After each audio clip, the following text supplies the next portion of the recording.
Alright, so what exactly are the hand and eye of Vecna? Well, Vecna is a powerful archlich who rose himself up to godhood. When his chief lieutenant Cass chose to betray him, an epic battle ensued. Cass was banished to the Shadowfell, and Vecna was utterly destroyed, all except for one hand and one eye.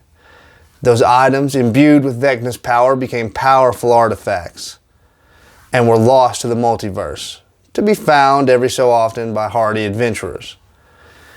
Both the hand and eye of Vecna are in their own right powerful artifacts, but when combined and wielded by one person, they become even greater.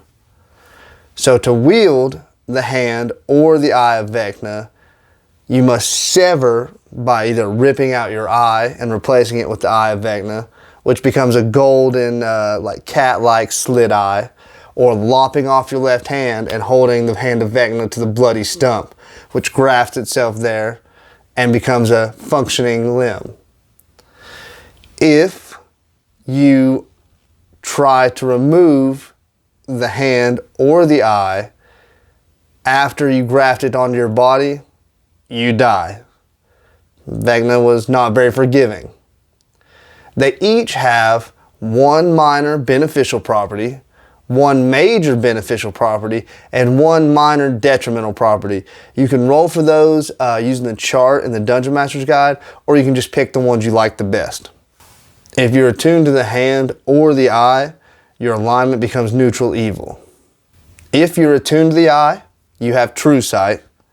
You can also use an action to make yourself like you were wearing a ring of X-ray vision. You can end this effect as a bonus action. You also have 8 charges to cast any of the following spells, DC 18. Clairvoyance, Crown of Madness, Disintegrate, Dominate Monster, and Eye Bite. Every time you cast a spell through the eye, though, there's a 5% chance that you will basically have your soul ripped out by Vecna, and he takes over your body, and now your character is controlled as an NPC by the Dungeon Master. If you're attuned to the hand of Vecna, your strength score becomes 20, unless you already have a 20. Any melee attacks you make with the hand or with a weapon held in the hand do an extra 2d8 cold damage. You have 8 charges to cast the following spells with a DC of 18. Finger of Death, Sleep, Slow, and Teleport. But each time you cast a spell through the hand, it attempts to cast a suggestion on you, DC 18, to make you commit an act of evil, which the hand might have a specific act in mind, or it may leave it up to you.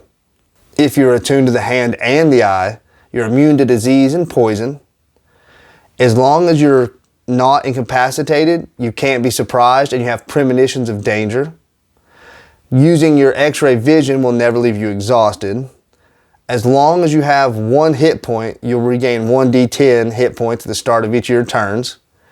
If you touch someone with the hand, they have to make a DC 18 save, or you turn their bones to jello and they drop to 0 HP. And you can cast the wish spell, but you can't use it again for 30 days. So, the hand and the eye are pretty nasty, both for whoever you're using them on and for you. And they're even nastier when they're used together. I'm sure if it was me running it, if you had either one, they would definitely attract the attention of Vecna, because he's probably trying to get those things back.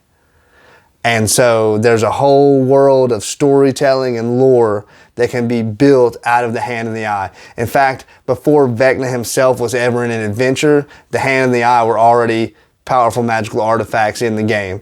So they're just a hotbed for storytelling, and something that is always fun to put in your games, especially if you're running the new adventure Vecna, Eve of Ruin, which doesn't actually include these items, but you should for sure put them in there.